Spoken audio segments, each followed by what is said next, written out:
Fox 2's Randy Wimbley joins us live with more on the cause of these water issues. Randy. Hey guys, a faulty part of a water main is to blame for the issues here. DWSD was out working to get more of the water flowing, but a lasting fix is still hours away. This is it. That's all you got. For Audrey Jones, it's day 3 with barely any water. And that's ridiculous. How do you go 3 days without water? Isn't that a health hazard? She lives in Detroit's North Rosedale Park neighborhood, where a bad valve on a water main left several homes with little to no water pressure. So I pay my water bill. I do what I'm supposed to do as a resident. I can't stay in my home. There's no water. Jones says the water woes have persisted off and on for about 2 weeks, impacting different areas of the neighborhood. Detroit Water and Sewerage Department crews got to work Tuesday afternoon and worked into the night to get the water flowing again.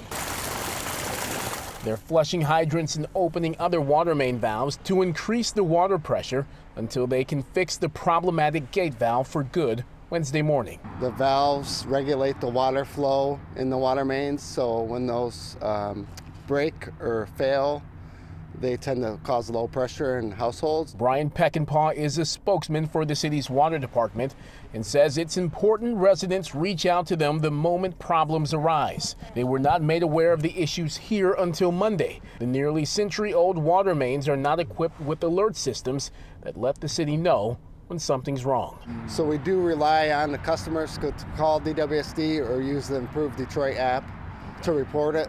So once they call it, we can come out and investigate, and then we can see what the cause is and schedule the repair.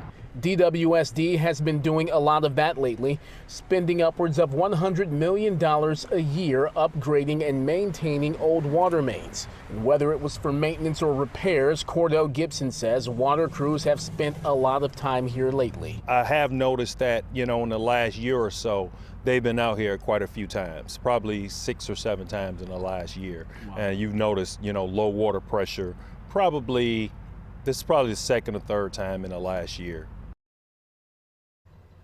Now, the water department says they recently spent about $22 million upgrading water mains in this area. But when you consider just how old these water mains are, how many of them have been neglected for so long, and what people in this area have been dealing with the past several days, it really highlights just how much more work still needs to be done. Roop, Taryn? Well, pardon me, Randy, if I missed this, but I'm assuming some of these residents are, or maybe all of them, are still paying the same water bill or expected to pay the same amount? Yeah, that is the case. You say they pay every month, and still this is some of the service that they have to deal with every now and again. But DWSD, they are really encouraging people to hit that Improve Detroit app if you have a smartphone, to let them know whenever there is an issue that arises, so they can get on it, identify the problem, and then make the necessary repairs as quickly as possible. Yes, because either that has to change or their bills probably have to change. Randy Wimbley reporting live for us. Thank you.